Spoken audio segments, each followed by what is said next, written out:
London is extraordinary, I think, in that it's very cosmopolitan, probably more cosmopolitan than New York, actually, and certainly more cosmopolitan than Paris because of the language.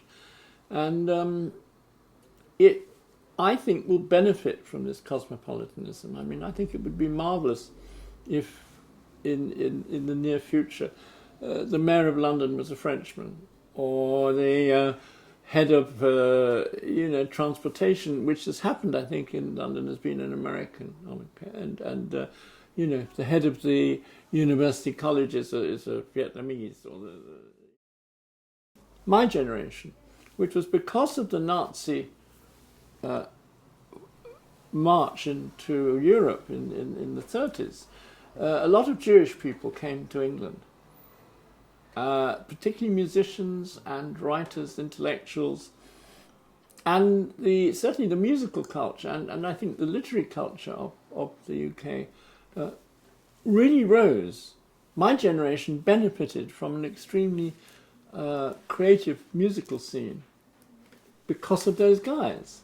Now we have other waves, we have waves of Polish kitchen makers, or we have waves of Brazilian restaurant makers, or we have waves of Spanish architects, we have waves, of Russians who buy shoes, whatever it might be. But some of those waves are really significant, and I think, rather than being little Englanders, I think that the future of London is almost fuck England, as long as London remains as a place that is very open.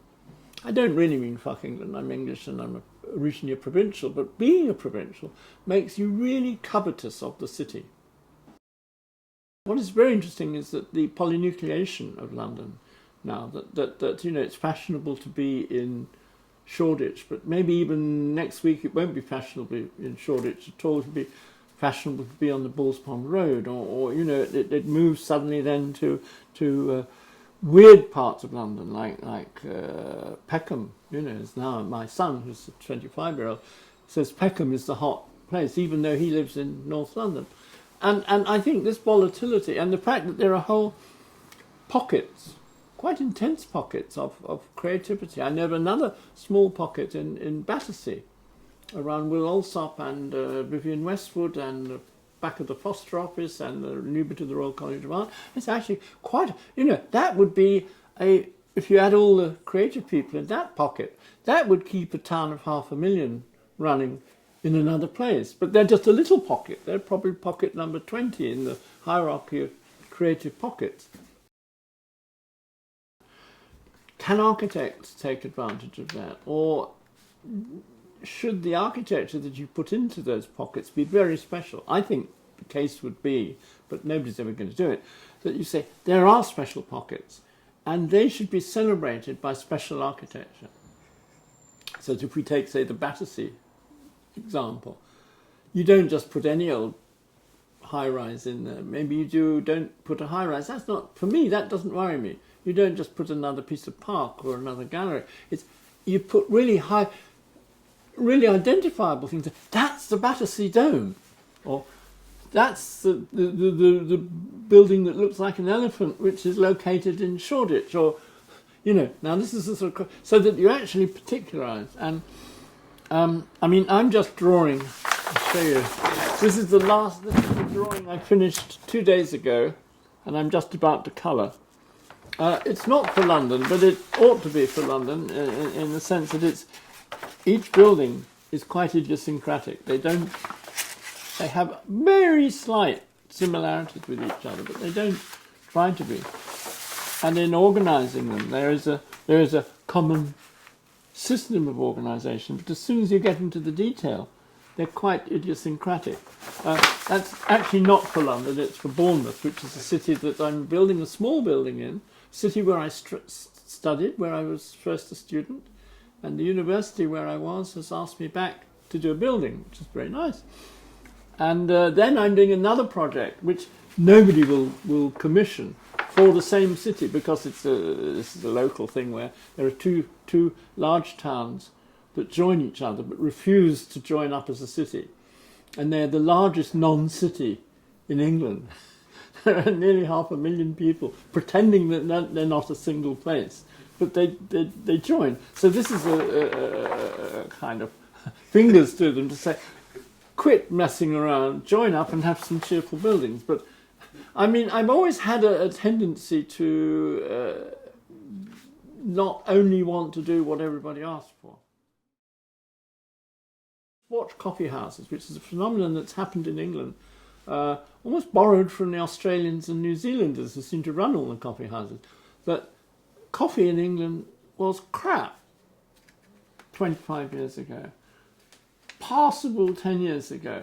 Now, you know, we choose which one we go to, and somebody says, oh no, you don't go there, now there's a new guy with a new machine, there. And it becomes a whole, and you never, people sit and eat in the street. I can remember until 20 years ago, nobody, it was really weird. You could go to Oslo and find people sitting eating in the street in September. But London, not only but one place. Suddenly, it changed. And that's part of the cosmopolitanism. I think there is an element, and I'm going to be honest here, I think there's a strong element of kind of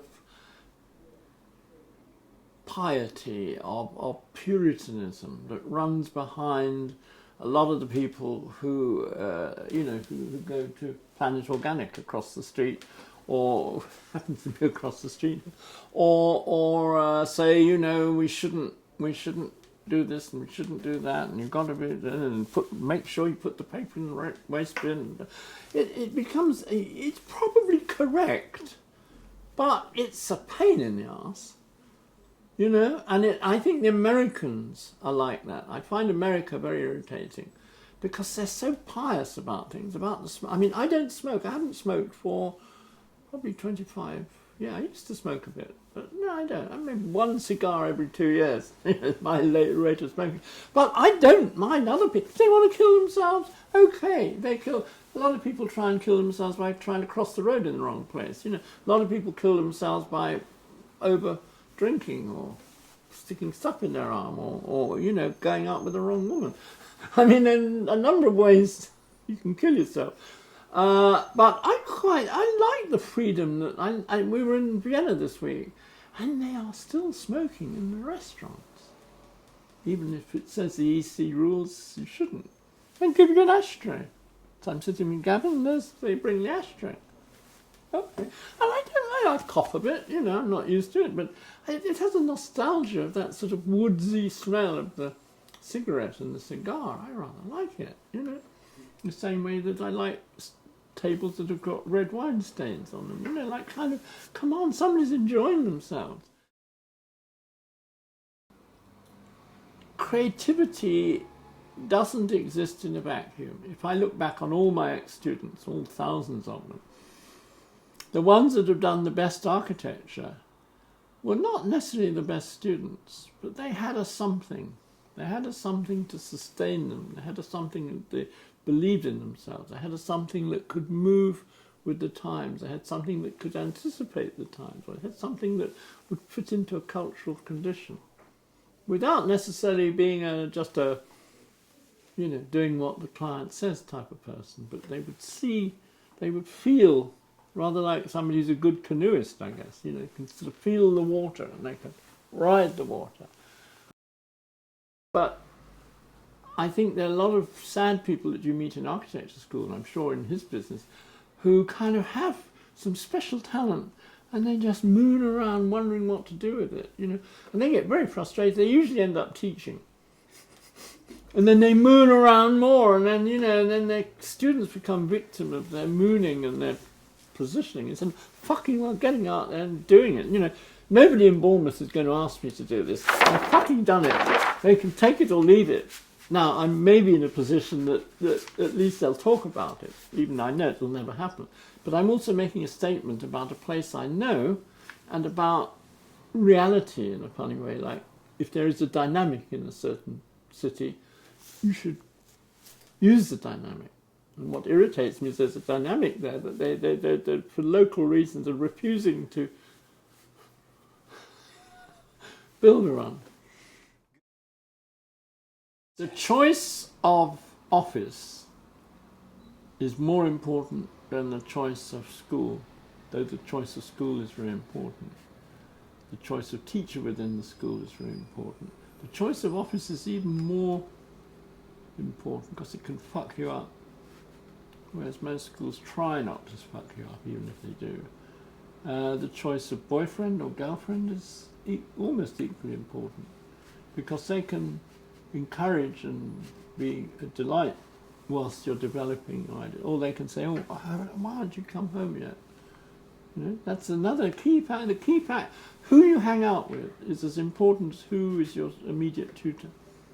And you watch it. I've watched it so many times, the patterning. Who people hang out with. Because then, you know, I hung out with Archigram. It started off as being people I hung out with. They happened to be talented guys. They had to be guys who'd organised themselves to be able to spend a lot of time doing architectural things and to do things that didn't necessarily make money. I think we're interested in light and colour and making a straightforward situation able to have some personality, some quirkiness. I think all our buildings are slightly quirky. They do what they do actually quite straightforwardly.